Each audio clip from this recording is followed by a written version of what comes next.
The opinions expressed on this program represent the viewpoints of individual authors or contributors and do not necessarily reflect those of Troy University.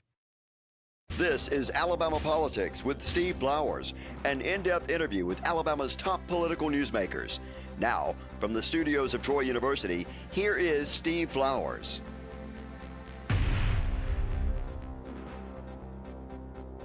I'm Steve Flowers, and welcome to Alabama Politics. Folks, we're very fortunate tonight to have as our guest one of my favorite people in Alabama politics, actually my cousin, and one of the great guys, Senator Will Barfoot from Pike Road.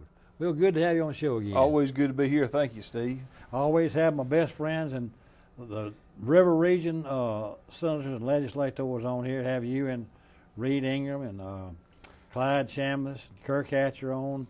Who else is from the River Region now? Let's see, who else? Well, Chris Sells is a House member, but he represents part of Montgomery, and then you've got several other legislators, House members in Montgomery. So it's you and Hatch are the only two senators we have in Montgomery. We are. We sure are. Well, what I want to get our viewers to realize is how your district has changed. And I don't know whether they follow the litigation, because this congressional thing has been so confusing to people. Having a special election with the congressional lines, with the judges getting involved, changing the old second congressional district. But in the interim, people went on the radar screen that they went in here and the federal judges intervened and messed up you and Senator Hatch's districts. And it's been changed back and forth and back and forth. But the bottom line is that you will be on the ballot in the fall as a Republican nominee for District 25. That's correct. Your old Senate district and your current Senate district. First of all, what year were you elected the first time? 2018. Yep, it's been just that long ago. That's like nothing yesterday, doesn't it? Time flies. You had that truck. That's right. That famous campaign truck. Yeah. That was my real truck, too, I know Steve. it. I love to tell that story. I said, Will, you driving that truck? And it was like a perfect campaign truck. And I said, Will, that's a great campaign truck to campaign in Crenshaw County and everywhere. And he Will said, that's my real truck. That's my real vehicle. when I went 2 summers without the air conditioning being fixed because it cost more than what the truck was worth, I decided it was time to get something else to drive. Folks, I want to tell you, Will Barfoot is one of my favorite people. He's chairman of the Senate Judiciary Committee, elected in 2018. My district that includes all of East Montgomery County, Wind Lakes and Pike Road and all that area, all of Crenshaw County, and most of Elmore County. That's right. It's really almost an Elmore County district, yes, as much as anything. But you had that district from 2018 to 2022. Did you have an opponent in 22? I did. Libertarian opponent. Okay, nobody in the primary, nobody from Democrats. And so you reelected your second term in 2022, so you're running for your third term. That's right. This year, 2026, and a favor to win. But go through the labyrinth and what all has changed, but it's wound up, the bottom line is it's still the same. That's right. Complicated, and I'll do my best. I put my lawyer hat on and probably bore people to tears on some of this, but you realize and you know that every 10 years, we redraw the districts, mandated to redraw congressional districts, House districts, Senate districts, and Board of Education. So in 2021, based on the 2020 census, we redrew the Senate maps as well as all the others. Immediately after that, the state of Alabama was sued on the House districts, several House districts, I think somewhere around 20 or 30 or so of those, as well as about 10 or so Senate districts. The theory on that is there was a violation of the Constitution and the Voting Rights Act. Well, shortly after that, because there is a 3-judge panel anytime that you allege a violation of the Constitution, shortly after that, the plaintiffs in that case decided they were going to dismiss the constitutional claims. They were going to dismiss all of the House litigation, and they narrowed it down to 2 different essential counties in the state. That was Madison County and Montgomery County.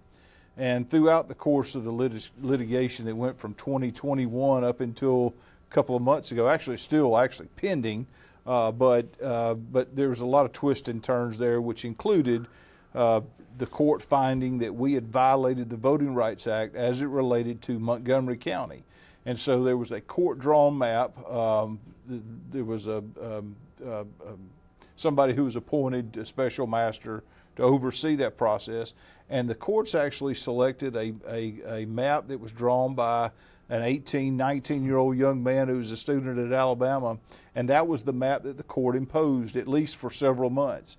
That changed the district lines for myself and for Senator Hatcher, and then with the Louisiana versus Calais case, that ruling from the United States Supreme Court came back down, and they applied that.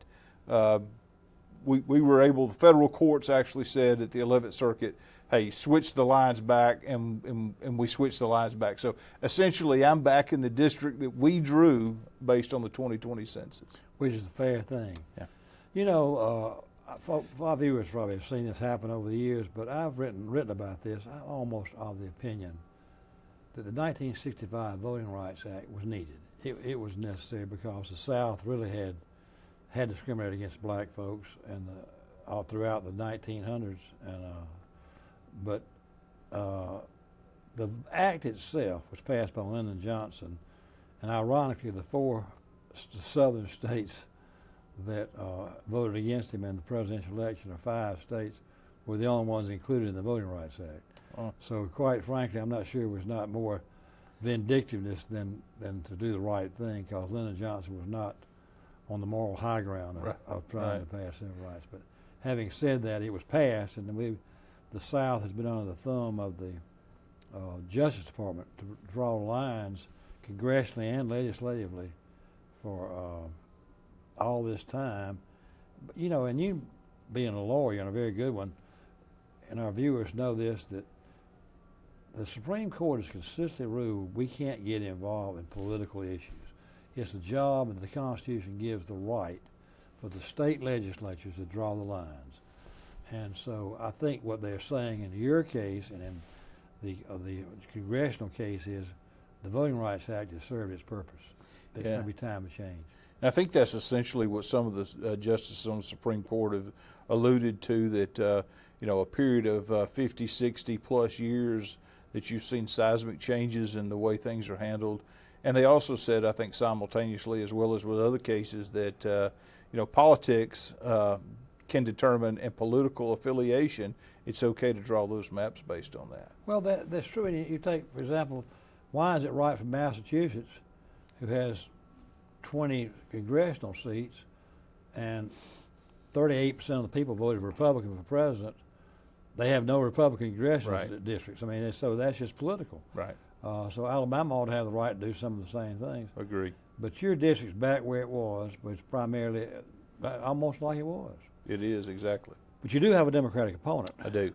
In November. You got a campaign. Now, Kirk Hatcher's district back like it was, too, isn't it? It is exactly like it was, and we went back, like I said, switched back to what we had drawn originally. So, what we were elected to do, and that's to draw those districts. Senator Barfoot, what about the makeup of the Senate now? Is the numbers of Republicans versus Democrats? It's 27 Republicans as we speak now. 27 Republicans, and there's 8 Democrats. And you know, people.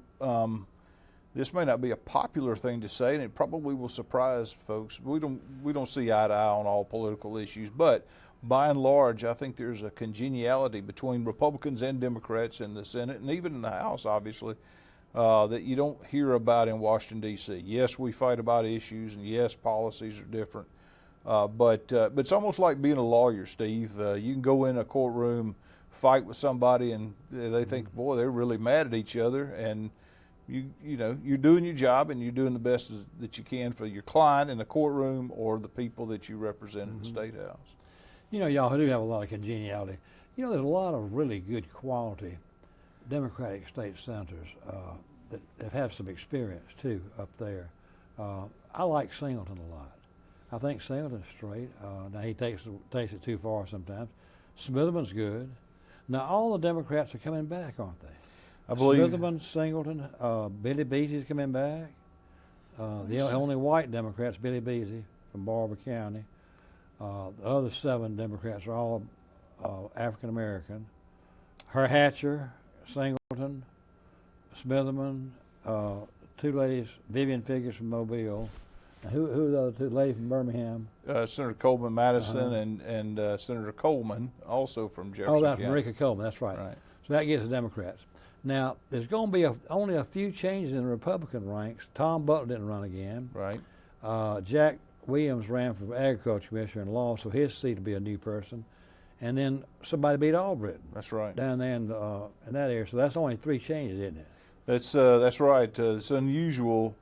I think that in my time since I've been there, my class in 2018, there were 7 true freshmen that came in out of 35. There were 7 true freshmen. There were at least 3, if memory serves me right, that came up from the House, and there was either 1 or 2 more. So you had 10 or 12 new faces in the Senate out of 35 in 2018. And then since then, of course, there's been several changes. Senator Cam Ward left. Senator April Weaver's now there. We've had Senator Watley, who's gone. Senator Hovey's taking his spot. Same thing with Jimmy Holly and Senator Jim McClendon. So prior to 2018, there's probably not, out of the 35, there's probably not, but on the Republican side, there's probably not but 5 or 6 Republicans that were there, have been there longer than 8 years. So quite a bit of turnover. Well, let me ask you this. Jabo's coming back for another term, the 20th or whatever term he's going for. Jabo's back. But I don't know that the actual rules chairman title will be Jabo's, but you're chairman of the Judiciary. The big thing is Albritton chairing that budget committee, Ways and Means, General Fund. Arthur Orr, of course, come back as Education Chairman, which is a very powerful position. Arthur Orr is very powerful in the Senate, as you know. But who do you hear might take Albritton's Ways and Means? I don't know. It's an interesting time because we've had, of course, Senator Orr has been chairman of the education budget for a while. That's something you got to put a lot of blood, sweat, and tears in, not just during session, but all year long to be prepared to know those numbers. Senator Albritton did a great job with that. So whoever takes his spot's got some pretty big shoes to fill. Who is vice chairman now? Do you know? I don't know the answer to that. I'd have to think. I'm not on not either on either one of those budgets. But big shoes to fill, and it's an important function. Boy, Hovey had a pretty impressive victory, didn't he? He did. I thought that race was going to be a dead heat. He kidded me about that. I wrote it's going to be a good race, and he came out and won 69, straight 70% against a very popular incumbent, being a sitting chairman of the county commission over there. He did a good job on that race, and I think shows the folks over there really like him a lot. I tell you, who had an impressive victory too is Andrew Jones. Andrew was in a fight, and still I think that's right. has an independent as well as a Democrat in the general election. That's a good point. Boy, but Andrew does a really good job. He does, and he had to fight Alpha big time up there in that area. They came after him with both guns, both barrels, as you say. Andrew's a thinking guy. He works legislation and does a really good job. And have been proud to serve with Andrew. Speaking of while we're talking about senators, we talk about mentioning his name. I find that Kirk Hatcher is easy to work with. Yeah. Y'all work well together, don't you? We do.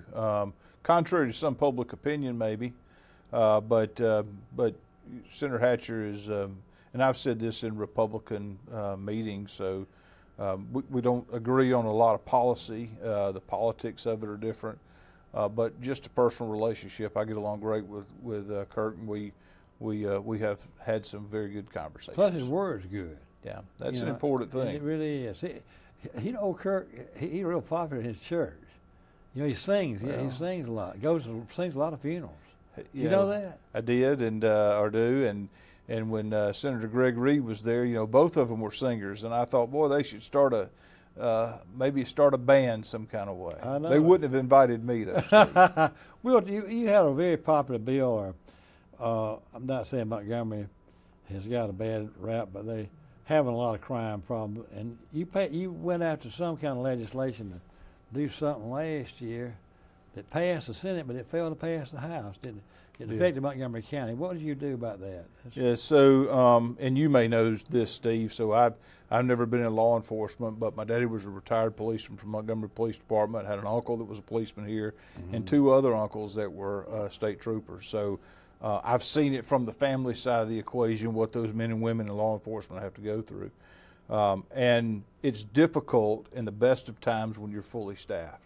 But when you are at levels that Montgomery is, and it was very difficult, one might say impossible, to find out what those real numbers were of staffing in Montgomery. But when your resources, human resources, have been depleted to the point where, you don't have enough people to do the job, that makes that already tough job that much more difficult. That piece of legislation would have required that there was a mandatory minimum staffing for Class 3 municipalities. That would only be Huntsville and Montgomery. Well, Huntsville didn't have a problem, but it would have been extremely difficult to pass that piece of legislation as a local bill only dealing with Montgomery. So I drafted it as a Class 3 municipality bill.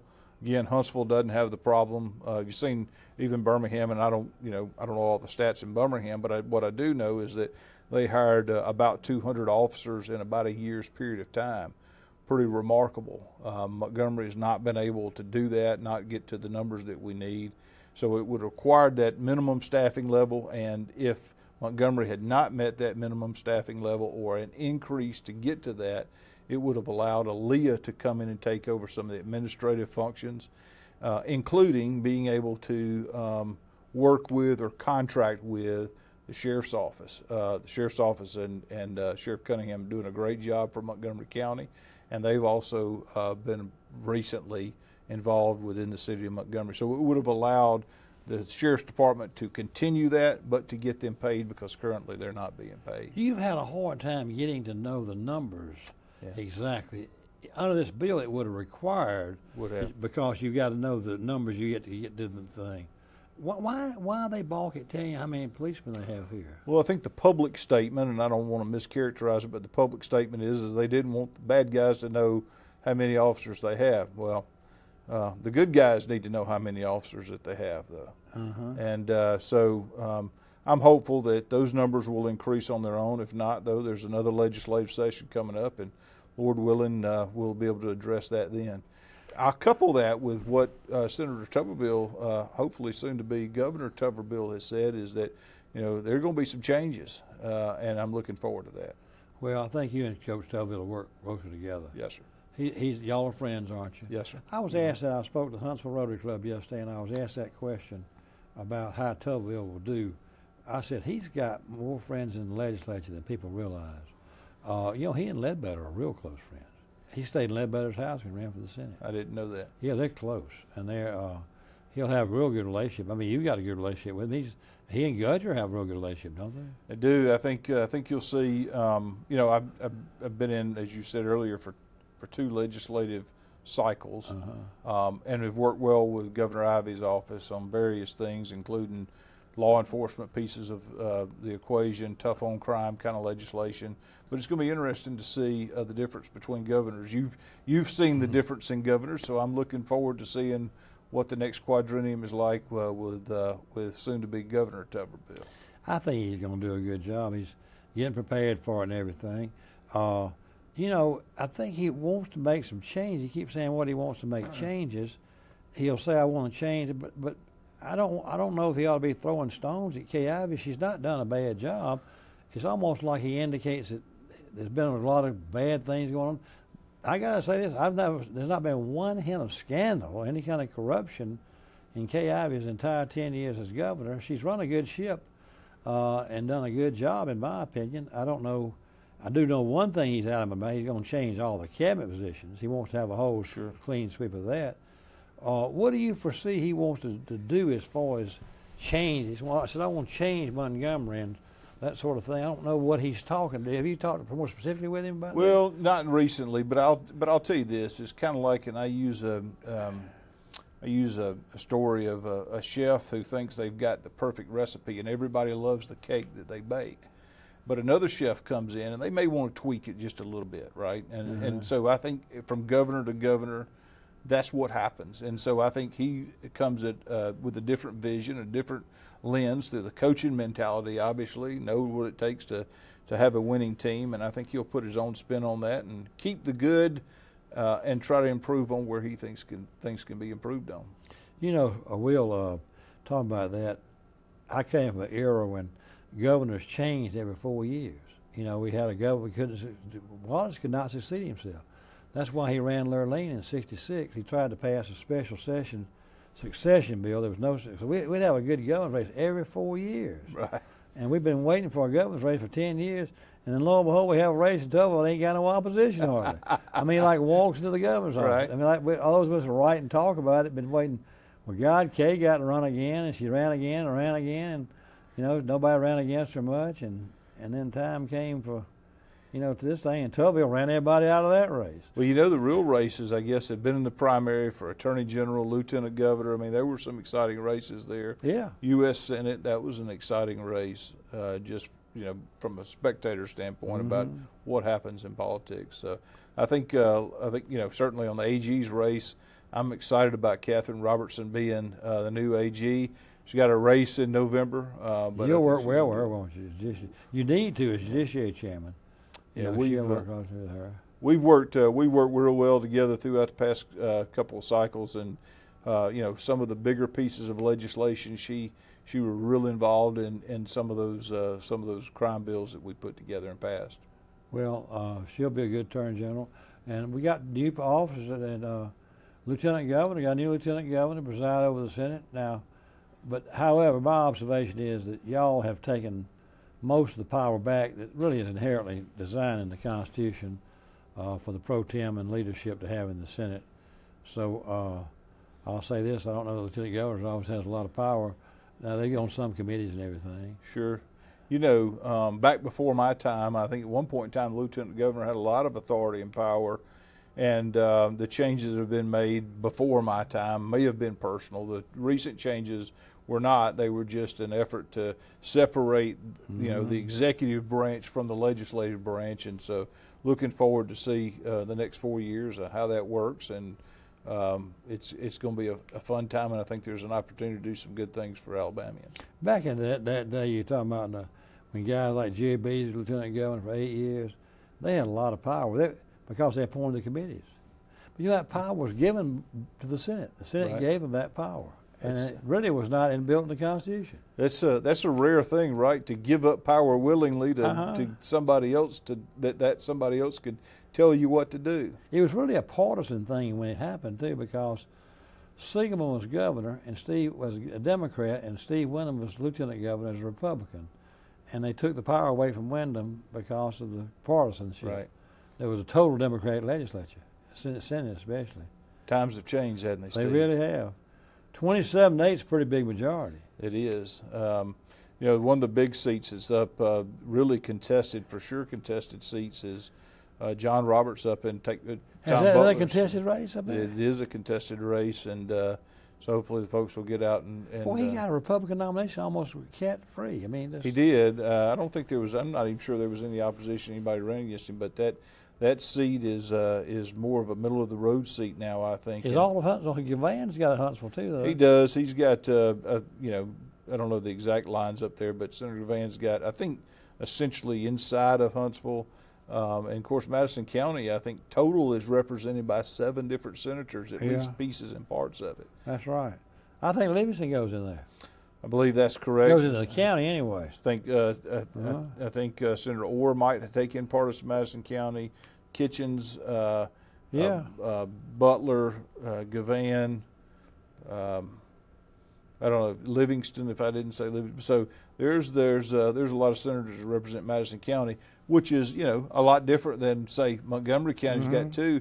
And then you've got areas of the state, because there's such the population is so sparse that you may have one senator representing, I think Rob Stewart represents 7, 8, maybe even 9 counties. That's right. Is the only senator for those counties. Sitting here, I'm going to change the subject to your mentor and my good friend Jimmy Holly. Yeah. I got to talking to Rhett Marcus about Jimmy Holly. Had read on the show about his congressional race and everything, and we got to reminisce about Holly. He was one of the best legislators I ever saw. He mentored you and a bunch of them, Chambliss, Sure. everybody. Y'all all wanted to sit by Holly. That's right. Well, he knew the rules, knew how to use them. I never said what we got to talk about is Marcus wants to widen that I-167 between Troy and Enterprise to the beach, which is pretty not a bad idea. He wants to make that a goal, and we got to talk about, I don't know if you've ever eaten the hash shell, which is right there on the corner. heading down one side. They got the best oysters. Holly would call me in the morning and say, "Can you eat me lunch with the half shell?" That booger like raw oysters, but you ever gonna eat raw oysters with him? He ate 4 dozen. I never seen anybody like the oysters like Holly did. He did enjoy them. Did you know that? I did not know that. No. We got to remember because he was talking about 167.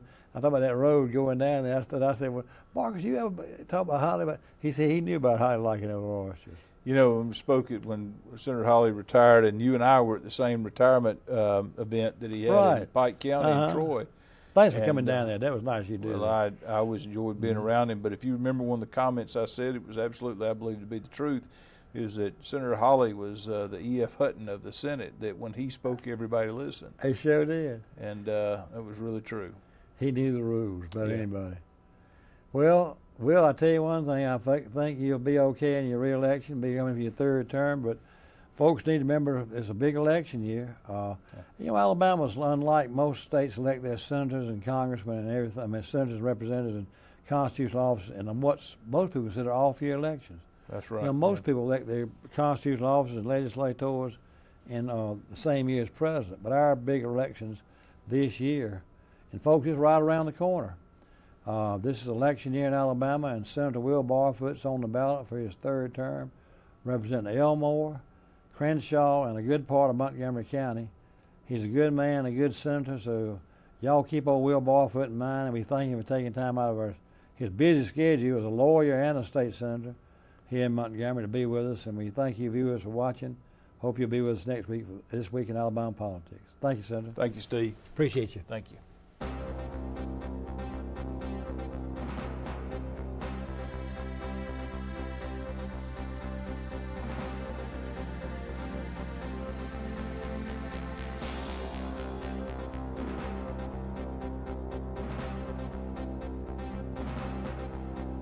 This has been Alabama Politics with Steve Flowers, a production of Troy University Television.